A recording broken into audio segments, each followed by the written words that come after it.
Ciao, ciao, ciao. Ah, ciao Teresa. Oh.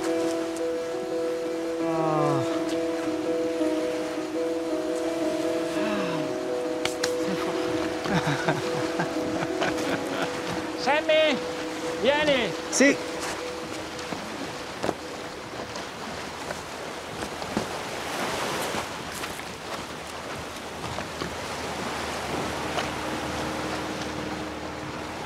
Prego.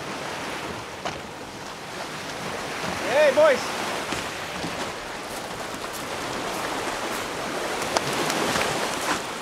It seems very universal to me. It's obviously came from a book, right? Andrea Assiman book, 2007. 2007, which is a very popular title in gay literature, what they say, but this movie and that book actually seems more universal in terms of first love, that passionate thing. I think anybody can relate to here.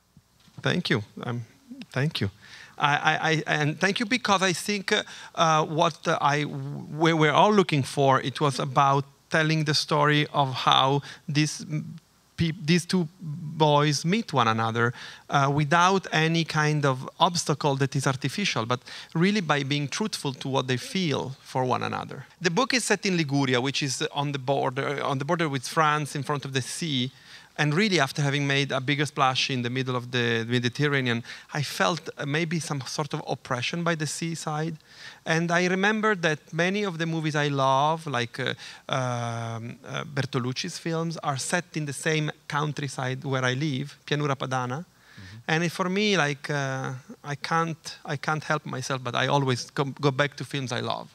So it was an homage in a way. Talk about your working relationship here with Army in developing that, because it's such a believable relationship you two have. They say experience is the greatest teacher, and we just spend a lot of time with one another.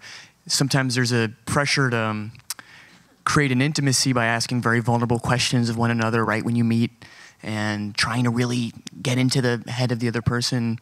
But with the gift of time that we had before the film, because we both got out there quite early, we just hung out all the time and rode bikes around town and tried to immerse ourselves in the tone of the town with the hope that the tone would ingratiate itself. And you know, in Lucasfilms, the house is a character, the food is a character, the town is a character. These things are boundaryless, the way the love expresses itself in a boundaryless way, whether it's with guys or girls or peaches or whatever. Army, for you, working with a newcomer, I mean, he was relatively unknown when you go into this film. What kind of relationship, what kind of advice did you hand him in doing this? Because you're both spectacularly good in this. Timmy is such a phenomenally talented actor. I was asking him for advice. I was like, how did you do that? What is that thing? The emotional vulnerability and the rawness. How do you do that? What's the secret behind that? It didn't feel so much like I had any advice to impart. It felt more like I had an amazing dance partner to get through this with. I don't know that I've ever had a scene partner who's given so much and given you the luxury of all of his emotional vulnerability just right on the surface in a totally unguarded and unprotected way. So it was more just fun getting to work with him. Michael, you play his father, Elio's father here. You have a hell of a scene towards the end and talking about passion and what you wish you had in your own life. So when you read that, when you saw those pages, what ran through your mind as an actor in getting to play that character? I think in some ways the parent-child relationship is quite complicated for all of us in different ways, and I think we get a glimpse into somebody who's lived an interesting life, perhaps made choices that he may have second thoughts about whether or not he should have done this or done that.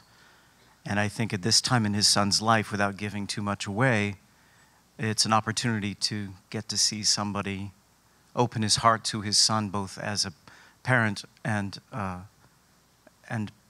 friend, in an interesting way, with a great sense of compassion and love at the perfect time when his son needs to hear that.